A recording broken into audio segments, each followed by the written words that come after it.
The question that we are faced with now is this really going to happen? I mean, is Lee's train wreck going to occur?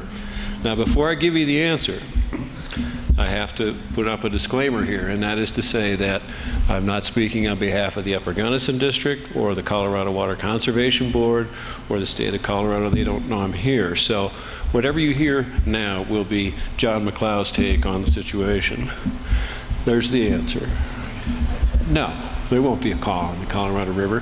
Now, you know, when I used to give this, I would say, not in my lifetime. But then my granddaughter said, gee, Grandpa John, that won't be very long. So I've changed it so that you'll have a better perspective on the unlikelihood of it now.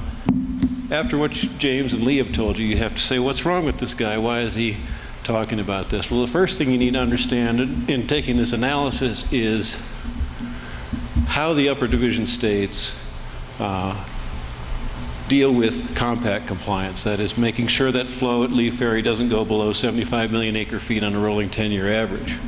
Well, we have the Colorado River Storage Project reservoirs in the upper basin going down into Lake Powell, and then we release that water. Whoops. How did I get that?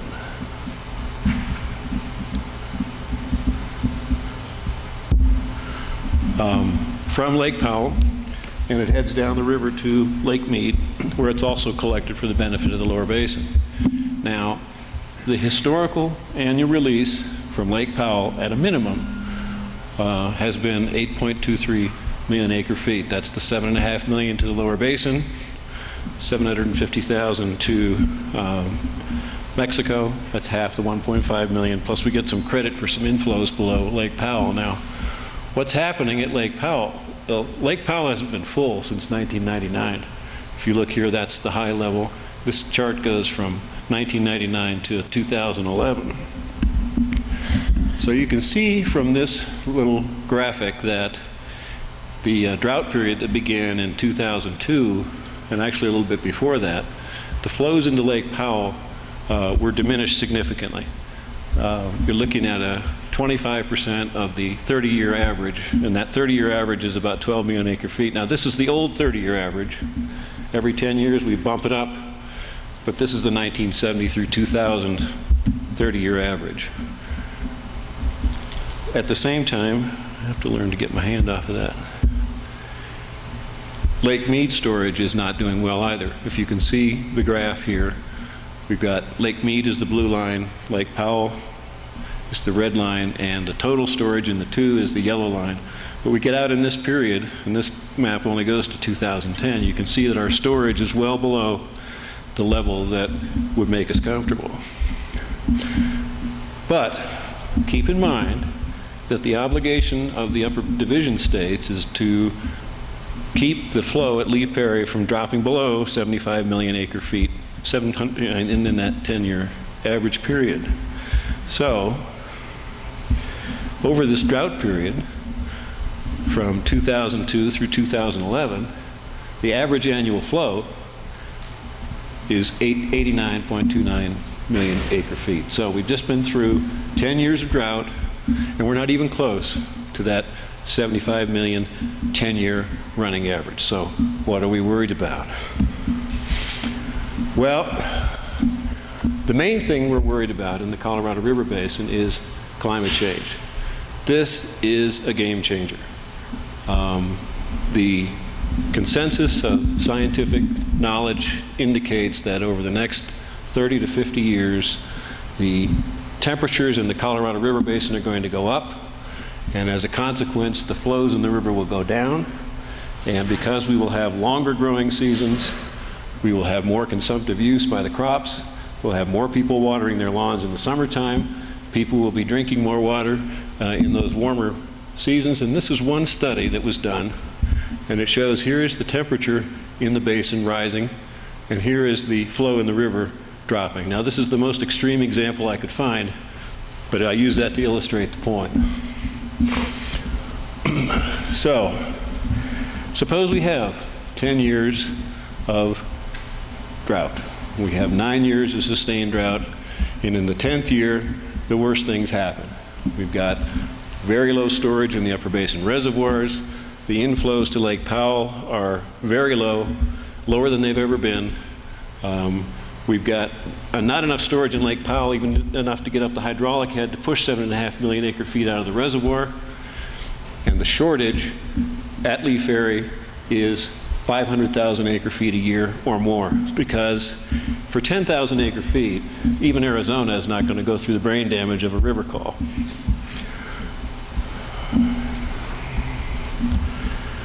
Soon I will learn how to work this.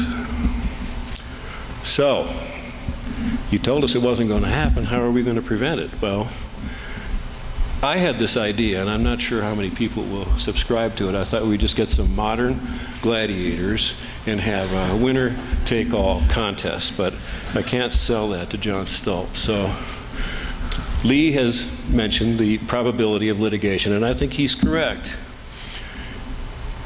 I'm thinking here on this slide of litigation between the upper and the lower basins. I mean, we have issues that are not agreed upon because of the very general nature of some aspects of the compact, the 1922 compact, that we could raise to defend against a compact call. And we would, and I'm sure we could. You know, we could hold it up for, my estimate was 20 years. I like Lee's better, it's 30 years. But, you know, litigation is expensive and risky, and only lawyers love it, so isn't there a better way to prevent this call? I mean, have I thought of something better? Well, what about negotiation? And what about planning ahead in the upper basin so that we won't have to experience either the call or the litigation? Well, the negotiation has already started because, as Lee mentioned, in the period between 2002 and 2005, the storage in Lake Powell dropped by 50%, and Meade was similarly empty. The Secretary of the Interior said, "Ladies and gentlemen of the 7 basin states, either you figure out how to deal with this or I'm going to do it for you." And there was a deadline established, and the states sat down and over a period of about a year and a half came up with this agreement that they all signed that said we can manage this river in a shortage situation. And with this agreement, they suggested to the Secretary an operating plan for the Colorado River Basin when the flows began to drop. The Secretary then did an environmental impact analysis of the proposal of the 7 basin states and issued this record of decision at the end of 2007.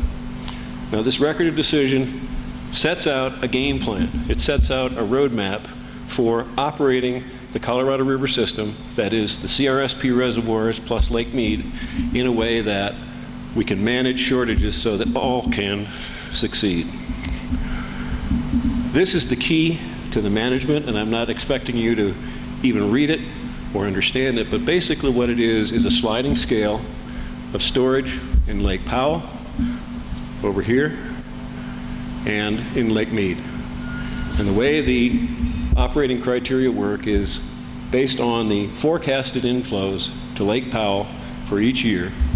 The Secretary of the Interior says, well, if Lake Powell is at X level and Lake Meade is at Y level, this is how much water we release from Lake Powell to Lake Meade, with the ultimate objective of equalizing the storage in both of those reservoirs. In the wet years, they release greater than that 8.23 million acre-feet average. For example, 2011 was a wet year. The inflows to Powell were 150% of the average. So last year, Secretary released 13.2 million acre-feet from Powell to Meade to equalize the storage. But as the levels go down in the respective reservoirs, based on these formula that are in the record of decision, the Secretary has the ability and the discretion to reduce the releases, reduce the flows, and the lower basin states have agreed to accommodate those reduced releases and flows in the river. Oops. So, we've got some hope for the future here in terms of how are we going to do this as a river basin. That same agreement provides, and the agreement, by the way, runs until 2026. So there we have at least 14 years of no compact call, presumably. It would be very difficult, I think, for even Arizona to pull out of that agreement because of the consequences that are built into it. So we're safe, let's say, until 2026. It also provides in the agreement that beginning in 2019, the states will reconvene and begin negotiating a longer-term solution that will begin at the end of 2026 when this agreement expires. What can we do in Colorado to prevent this curtailment that Lee described so graphically? Well, we're already doing a lot. And those exercises that are listed on the upper left side of the slide there, most of you are aware of.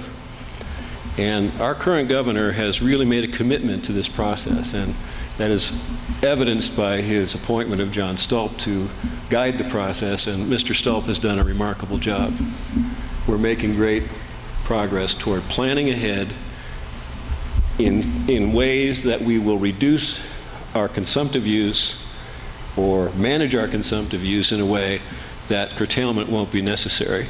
Because remember, what might cause it is overdevelopment in the upper basin so that those flows are reduced going by Lee Ferry.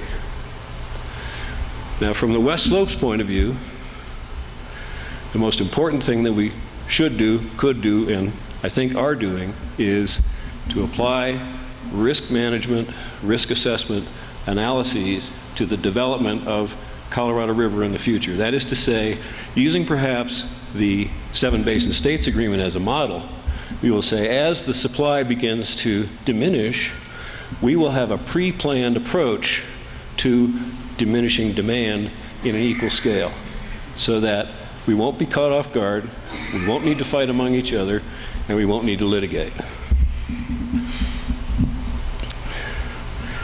This is the evidence of our progress. I thought this was going to be the first water event in 3 years where John Stolp wasn't stalking me, but it didn't turn out that way, I guess. So I'm quoting him here. This is not even released to the public yet, so I hope he doesn't mind me disclosing it to you. Mr. Stolp has proposed the roadmap for the next few years. There's a timetable here on the right, and you can read his articulate words. He says that we're going to get this done. We're going to plan together, and we're going to make this happen. And I think he's right. See? It's easy. There's not going to be any call on the Colorado River. Thanks. Thank you.